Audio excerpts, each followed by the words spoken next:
Hello everyone, আজকে আমরা চলে এসেছি দাদা বৌদি হোটেলে।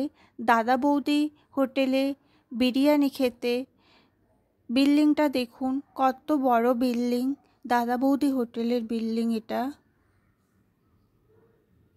এখানে আমরা এসে দেখলাম প্রচুর মানুষের ভিড় হয়েছে, বড় একটা লাইন পড়েছে দাদা বৌদি হোটেলে ঢোকার জন্যে, যেহেতু অনেক নামডাক আছে এই হোটেলের। দাদা বৌদি হোটেলে ঢোকার জন্যে আমরাও লাইন দিলাম।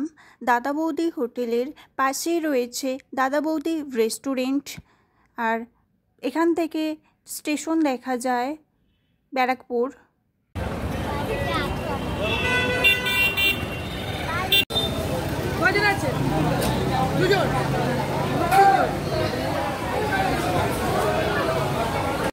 দাদা বৌদি হোটেলে বিরিয়ানির হাঁড়ি নিয়ে যাচ্ছে, তো বিরিয়ানির হাঁড়ি ওইভাবেই নিয়ে যাওয়া হয় হোটেলের মধ্যে। এখানে বিরিয়ানির অনেকগুলো হাঁড়ি রাখা আছে। আমরা এই গেট দিয়ে প্রবেশ করব। ওপরে যাওয়ার জন্যও লিফটের ব্যবস্থা আছে, যারা ওপরে যাবে তাদের জন্য। আমরা সামনের গেট দিয়ে ভেতরে প্রবেশ করলাম। ভেতরটা দেখুন কত সুন্দর সাজানো আছে। আমরা এবার ভেতরে গিয়ে বসলাম। আমাদেরকে মেনু কার্ড দিয়ে গেছে। এই দেখুন মেনু কার্ড। এখানে চিকেন বিরিয়ানি কেউ খেলে 270 টাকা পড়বে, মাটন বিরিয়ানি পড়বে 360 টাকা।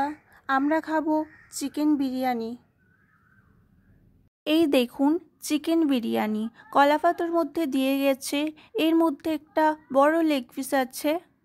চিকেন বিরিয়ানি যারা এখানে বসে খাবে না, বাইরে নিয়ে যাবে, তার দাম পড়বে 250 টাকা। আমাদের এবার খাওয়া হয়ে গেছে, আমরা এবার বাইরে বেরিয়ে যাব। যারা বলছিলেন বিরিয়ানি খুবই বাজে হয়, আমাদের তো খেয়ে খারাপ লাগেনি, খুবই ভালো লেগেছে। মাংসটা এতটাই সফট ছিল, আর বিরিয়ানিও এতটাই দিয়েছিল, একা খেয়ে শেষ করা যাবে না।